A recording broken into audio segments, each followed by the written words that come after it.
एक दिन मैं अपने कमरे में बैठा मोबाइल देख रहा था। मैं कभी अपना इंस्टाग्राम तो कभी अपना फेसबुक चेक कर रहा था। सोशल मीडिया मेरे क्लासमेट्स और फ्रेंड्स की फोटोज से भरा पड़ा था। हम सभी फ्री थे क्योंकि हमारा स्कूल अब खत्म हो चुका था और अब हम सभी यूनिवर्सिटी ज्वाइन करने वाले थे कि तभी दूसरे कमरे से मेरी मॉम ने मुझे बुलाया। मैं लिविंग रूम में गया तो मेरी मॉम ने मुझसे पूछा, जेम्स तुम्हारा कॉलेज कब स्टार्ट हो रहा है? तुम्हें अब कार चलानी सीख लेनी चाहिए क्योंकि कॉलेज में तुम इतनी दूर सिर्फ कार से ही जा पाओगे। मैंने अपनी मॉम से कहा, हाँ मॉम, आप बिल्कुल ठीक कह रही हैं। पापा, क्या आप मुझे कार चलाना सिखा देंगे? मेरे पापा ने कहा, हाँ जरूर, चलो आज से ही स्टार्ट करते हैं। करीब 1 घंटे के बाद पापा और मैं मेरी पहली ड्राइविंग क्लास के लिए रेडी हो गए। पापा ने मुझे ड्राइविंग के सभी बेसिक बातें समझा दी।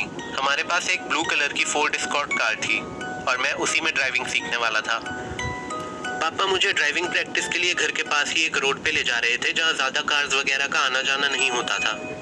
चलते चलते मैं पापा से ड्राइविंग रिलेटेड सभी क्वेश्चंस पूछता जा रहा था और पापा भी सब कुछ मुझे बताते जा रहे थे। जब हम अपनी लोकेशन पे पहुंचे तो पापा ने कार मुझे पकड़ा दी और मुझे कार को फॉरवर्ड मूव करना और रिवर्स करना दोनों सिखा दिया।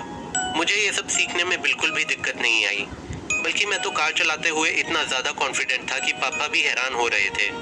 घर लौटते टाइम पापा ने कार मुझे चलाने को कहा और मेरी बहुत तारीफ करी। उन्होंने मुझे शाबाशी दी कि मैं एक बहुत ही फास्ट लर्नर हूँ। मैं उनकी बातें सुन के मन ही मन बहुत खुश हो रहा था। घर तक के पूरे रास्ते मैं ही कार को चला कर लाया और आज का दिन मेरे लिए बहुत ही मजेदार रहा।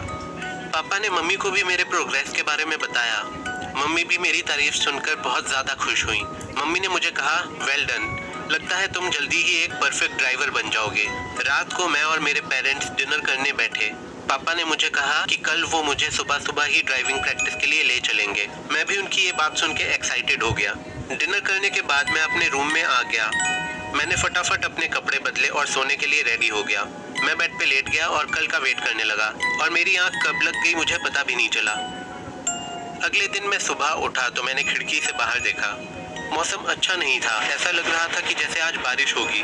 मैं बस अभी उठकर टॉयलेट गया ही था कि बहुत तेज बारिश शुरू हो गई। बारिश इतनी तेज हो रही थी तो पापा ने कहा कि अभी तो हम ड्राइविंग प्रैक्टिस करने नहीं जा पाएंगे, अच्छा रहेगा कि हम शाम को जाएं। मैं थोड़ा डिसअपॉइंटेड था लेकिन मैंने उनकी बात को मान लिया। बाहर मौसम इतना खराब हो रहा था कि दिन में ही रात वाली फीलिंग आ रही थी। मैं अपने कमरे में बैठा कभी लैपटॉप कर रहा था, कभी मोबाइल पे अपने फ्रेंड्स के साथ चैटिंग कर रहा था और तो कभी अपने फेवरेट स्पोर्ट यानी कि बॉक्सिंग के मूव्स प्रैक्टिस कर रहा था। ये सब करते करते शाम हो आई लेकिन बारिश नहीं रुकी। मैं लिविंग रूम में बैठा हुआ था कि तभी मेरे पास पापा आए और बोले, लगता है हम अभी भी ड्राइविंग प्रैक्टिस पे नहीं जा पाएंगे, बाहर मौसम तो देखो। मैंने पापा को कहा, यस आई अंडरस्टैंड पापा।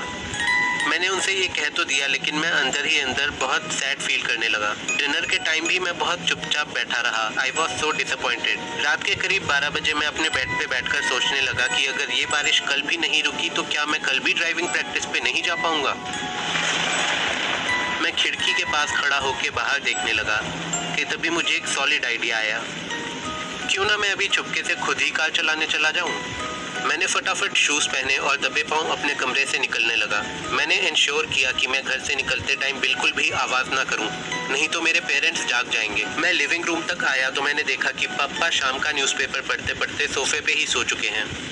मैं बहुत संभल के कदम आगे बढ़ा रहा था ताकि कोई भी आवाज ना निकले।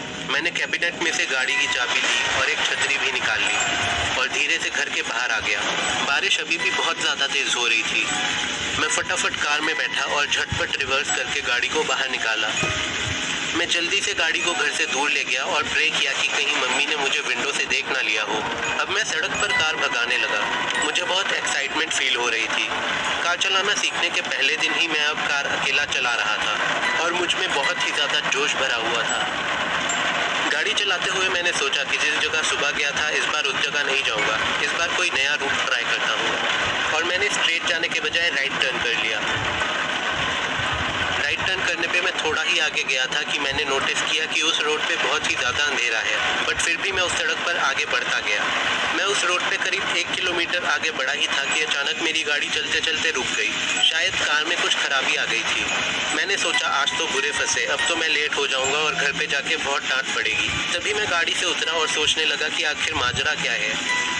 मैंने गाड़ी को हर जगह से चेक किया टू अंडरस्टैंड कि गड़बड़ कहाँ हो सकती है। मैं अभी खड़ा हुआ सोच ही रहा था कि क्या करूं कि तभी मुझे मेरे पीछे से एक भयानक आवाज़ आई और जब मैं पीछे मुड़ा तो मेरे होश उड़ गए। एक डरावना सा दिखने वाला प्राणी मेरे पीछे खड़ा हुआ था और वो मुझे ही देख रहा था। मैं बहुत तेजी से अपनी कार की तरफ लपका और अंदर घुस गया। मैं डर के मारे चिल्लाने लगा। मेरी आंखों को यकीन नहीं हो रहा था कि उन्होंने भी क्या देखा। मैं थर-थर कांप रहा था कि मुझे अचानक गाड़ी के पीछे से आवाज आई। जब मैंने मुड़ के देखा तो वो राक्षस जैसा प्राणी मेरे कार के पीछे खड़ा हुआ था और वो अंदर मुझे ही देख रहा था। मैंने फटाफट कार को फिर से चलाने की कोशिश करी और तभी एक चमत्कार हुआ। इस बार गाड़ी स्टार्ट हो गई। मैंने जल्दी से वहां से गाड़ी भगाई और मैं जल्द ही 100 किलोमीटर पर आवर की स्पीड के ऊपर पहुंच गया। इतनी तेज रफ्तार पे गाड़ी चलाते हुए भी मैं बुरी तरह घबराया हुआ था और रो रहा था।